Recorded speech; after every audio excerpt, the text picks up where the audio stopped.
I actually have two amendments at the desk, Mr. Chairman. Will the gentleman be offering them en bloc? I'm not sure what the status of the second one is. We've been talking to your staff about it, so I would just ask the Chairman to call up Amendment 30 at this time, and maybe we can go from there after we take care. The clerk will designate the amendment number 30. Amendment to the amendment in the nature of a substitute to H.R. 2309, offered by Mr. Braley of Iowa.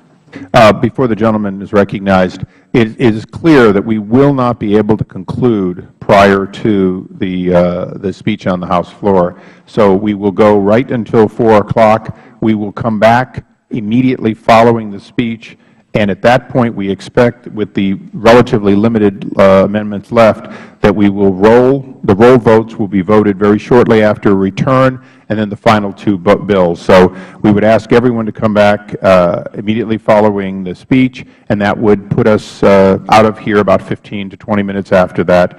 As a matter of fact, Mr. Braley, you will have the last amendment before we adjourn. The gentleman is recognized to explain his amendment. Thank you, Mr. Chairman. Every time you say the gentleman from Brooklyn, I think you're talking about me because, like Mr. Towns, I grew up in Brooklyn. I just happened to grow up in Brooklyn, Iowa. And one of the reasons I've introduced that amendment is because growing up in that small town and knowing the critical importance of rural post offices, I want to make sure that we're doing everything we can to keep those post offices open and as part of those communities, because as others have said, it's an incredibly important thing to those communities.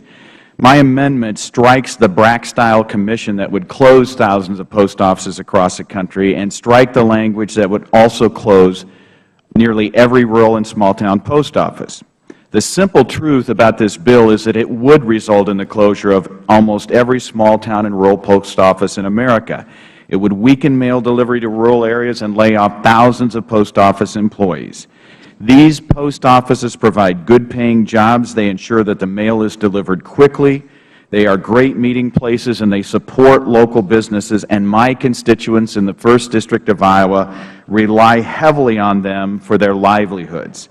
Closing these rural post offices would devastate many of these communities, put more people out of work, and hurt the local economy in thousands of small towns. That's why I believe in a better solution.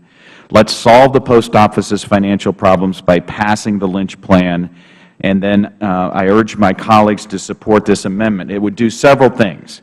It would strike Subtitle A in Section 112 of the bill.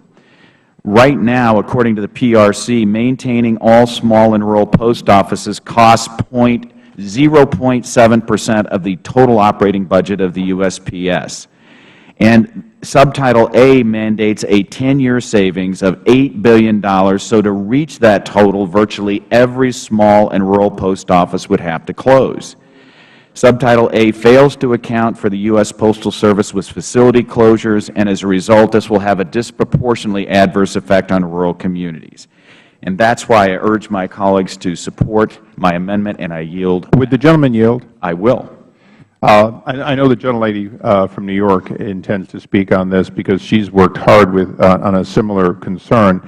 I do hope that the gentleman will recognize that the reforms we put in to limit to 10% the closures that can occur within rural America was a good faith effort to try to address that. I also have been advised that your second amendment is perfectly acceptable to us in a revised form, so as soon as it's printed, we're ready to accept it. And with that, I yield back. You gentlemen yield back. I just want to thank the Chairman for acknowledging we both agree on the second amendment. I thank the gentleman. Recognize the gentlelady from New York.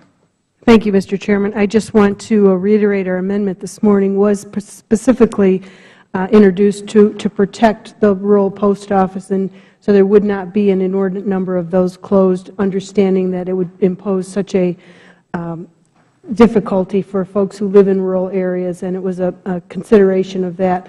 And so I hope that you'll consider supporting that amendment, and with that, I yield back. Thank you, Mr. Chairman. I thank the gentlelady. The question now occurs on the amendment of the gentleman from Iowa. All those in favor say aye. Those opposed, nay. Nay.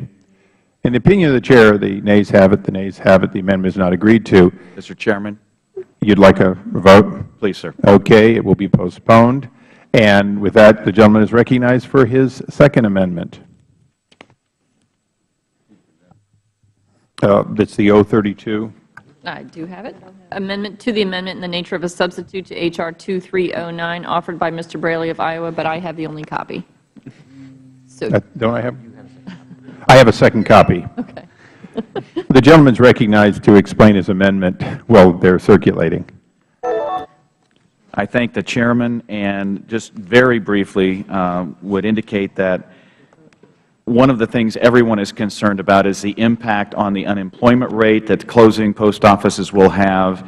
And one of the ways that we've tried to address that is by requiring the Postal Service and the Commission on Postal Reorganization to consider the total number of postal employees who would lose their jobs, the total number of veterans who would lose their jobs, and the availability of both post office jobs and non-post office jobs in the area as part of any closing decision. Just today in CQ Today, there was an ad that says it all. The Postal Service hires more veterans than any other civilian employer. I am proud to be the ranking member on the Economic Opportunity of the Veterans Affairs Subcommittee. We have 1 out of every 4 Iraq and Afghanistan veterans unemployed, which is a shameful thing for this country to be facing. And we know that the Postal Service does a great job of putting veterans to work.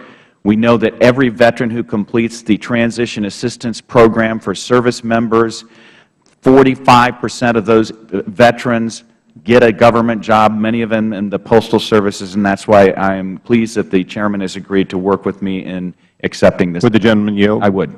We are prepared to accept it. I believe it makes common sense for us to look at the impact. Your agreement to have it be on an annual basis makes it not an excess burden to the Post Office. And with that, if the gentleman will yield back, we'll call that question. I would be happy to, Mr. Chairman.